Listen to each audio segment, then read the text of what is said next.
Why do we keep writing laws to focus on gun violence? Some people say we have 100 laws on the books. Why do we keep writing more? Because too many people keep dying, too many guns are in the wrong hands, and we have too much senseless violence across all of our communities, across our whole country.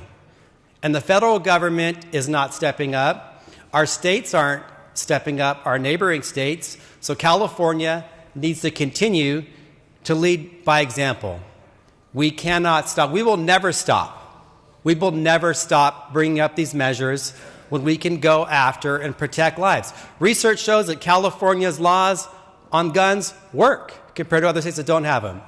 Some may say, oh, you have 100 laws in the books, we still have gun violence.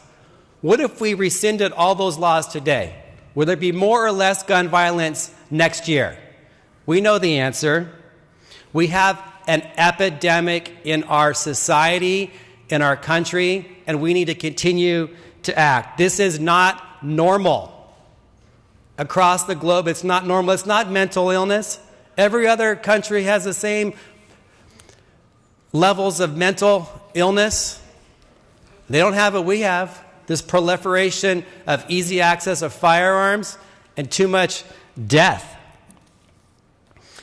Yesterday, just like you, all of you I know heard what happened.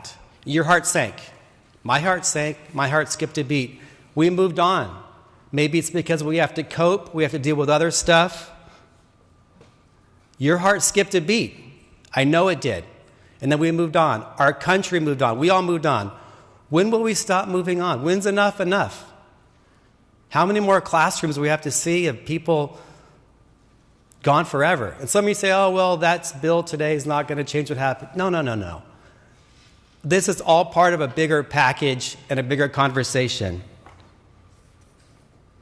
All I know is 10 years ago, in 2012, when we heard about Newtown, I remember where I was.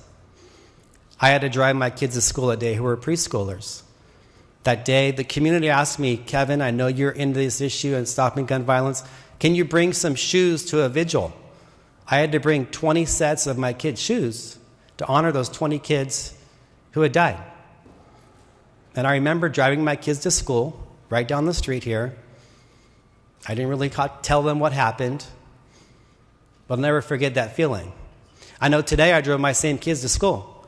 Now they're 13.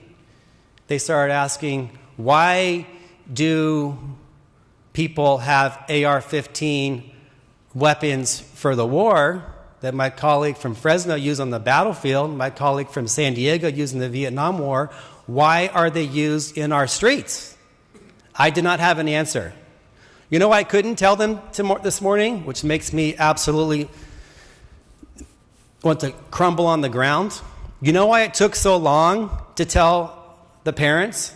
They couldn't identify the kids because these weapons of war destroy bones and fragments of their bodies. They couldn't recognize these little bones, these little bodies. That's what happens in our society when we have a proliferation of these weapons of war. That's why Mr. Gibson is working on his measure to make it more difficult to make your build-to-bear gun kit that is essentially an assault rifle copycat.